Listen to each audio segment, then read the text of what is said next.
Chers amis, bonjour. Je tiens d'abord à remercier les organisateurs de ce congrès et mon ami Jamal Bekhadir qui a eu la gentillesse de m'inviter à vous parler de la chirurgie métabolique dans le traitement du diabète de type 2.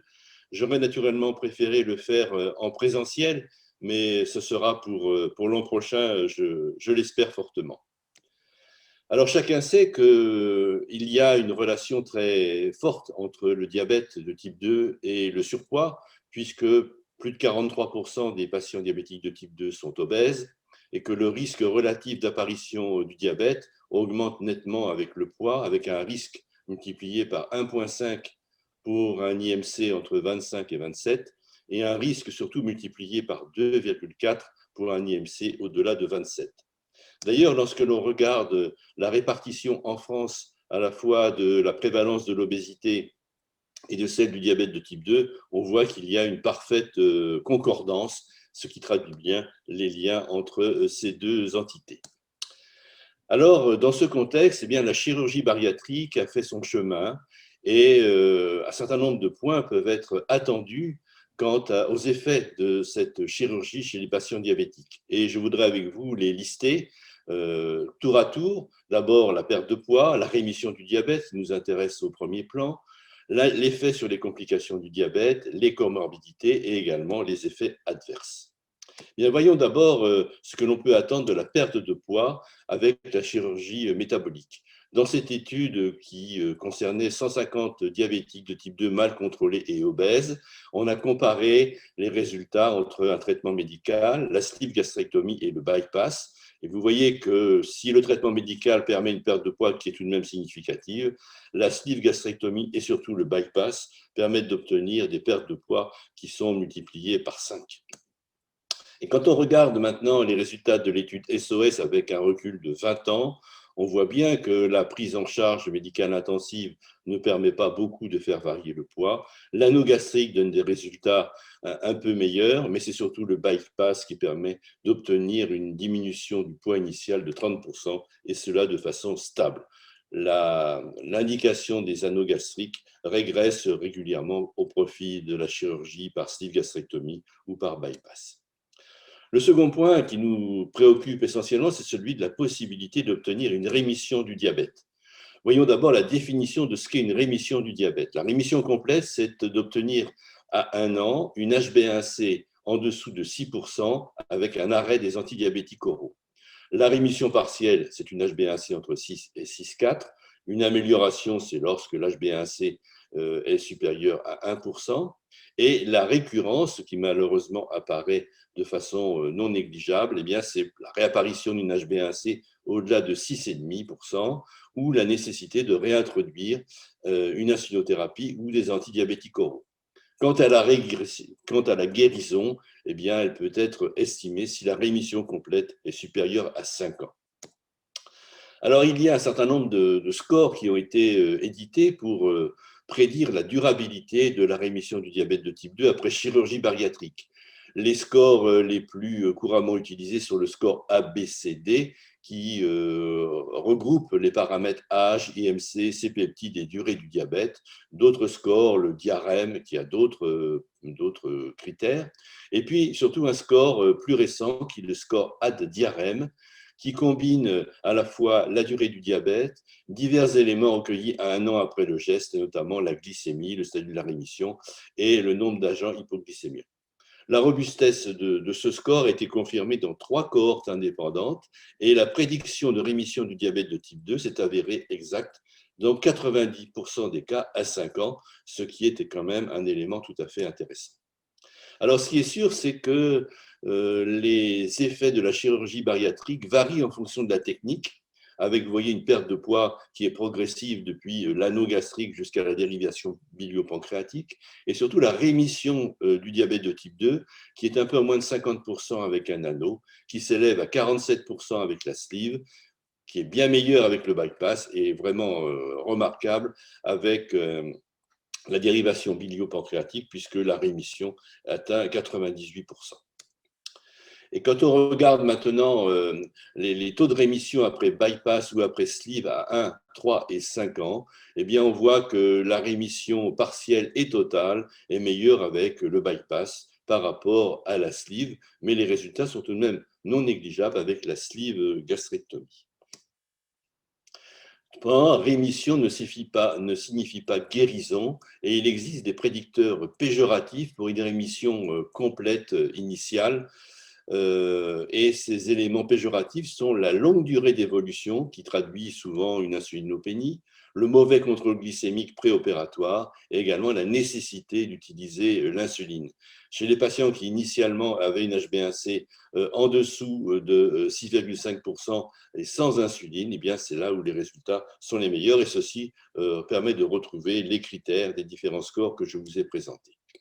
De la même façon, la récidive est fonction de l'ancienneté du diabète et de l'insulinothérapie avant la chirurgie, comme le montre cette étude observationnelle qui a débuté en 2006 et qui a inclus 85 patients obèses suivis cliniquement pendant 10 ans, tous les 6 mois ou tous les ans, avec des bien meilleurs résultats lorsque la durée du diabète est inférieure à 5 ans et que les sujets n'avaient pas d'insulinothérapie initiale.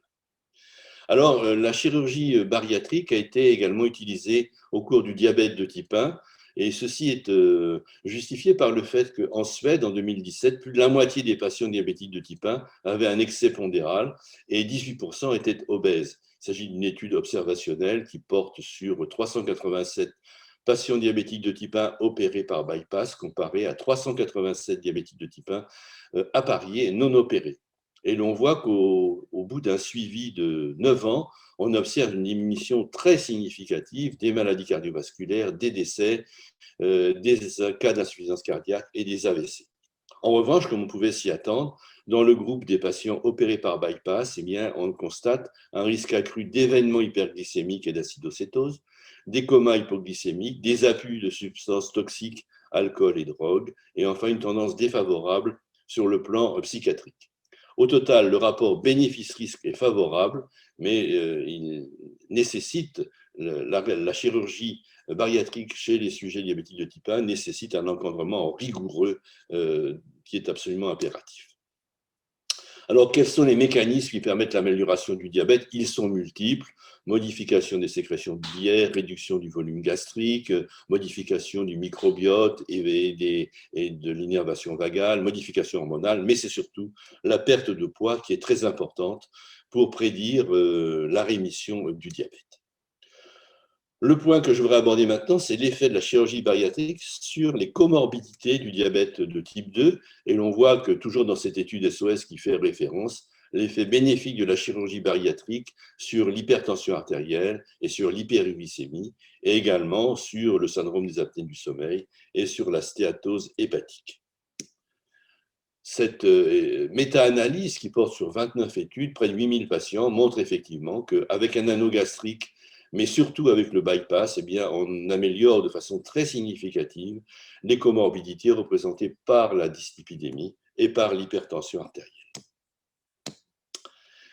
Enfin, certains cancers sont améliorés par la chirurgie bariatrique, et ceci essentiellement chez les femmes, en raison de la diminution des cancers œstrogénodépendants qui sont liés au degré d'adiposité, avec une diminution de 42% de certains cancers, notamment des cancers du sein, dans cette étude, diminution donc très significative du nombre de cancers chez les femmes opérées.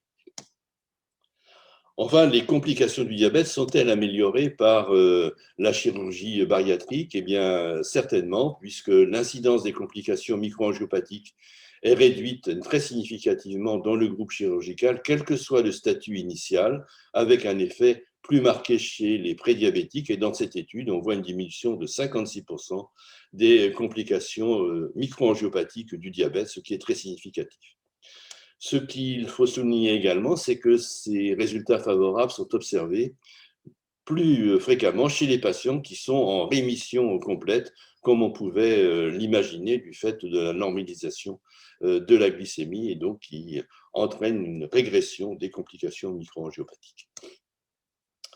Enfin, l'effet de la chirurgie sur les complications du diabète de type 2, ici dans cette étude qui a comparé deux groupes de patients diabétiques de type 2 obèses soumis à une chirurgie bariatrique versus des sujets non opérés, on voit qu'il y a une diminution très importante de la perte de poids, de près de 30 kg, une diminution de l'HbA1c de 1,1% et une diminution également très significative de l'incidence du MAS 6 points, qui est un critère qui n'est pas très souvent utilisé, mais qui là l'a été dans cette étude, avec une diminution donc, de 39% des événements représentés par les événements coronariens, les AVC, l'insuffisance cardiaque, la fibrillation, la néphropathie et le décès.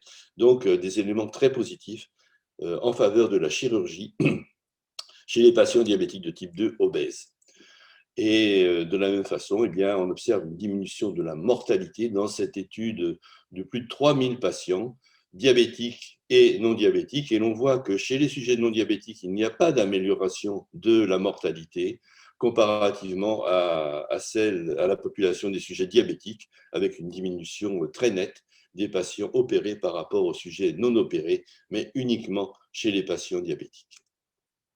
Enfin, il existe naturellement des effets adverses de cette chirurgie, qui est peut-être une chirurgie assez lourde, avec dans cette étude française qui s'est intéressée aux effets secondaires à long terme après chirurgie bariatrique, sleeve gastrectomie ou bypass, avec un suivi moyen de 7 ans. On voit une diminution de la mortalité d'un facteur 2, ce qui est quand même tout à fait remarquable, mais avec un risque d'hospitalisation qui est majoré également du même facteur, motivé pour des troubles gastro-intestinaux, des troubles nutritionnels avec une carence en fer ou en vitamine B1 qu'il faut absolument substituer, la fréquence des lithiases biliaires et les manifestations psychiatriques avec une dépendance à l'alcool ou des tentatives de suicide.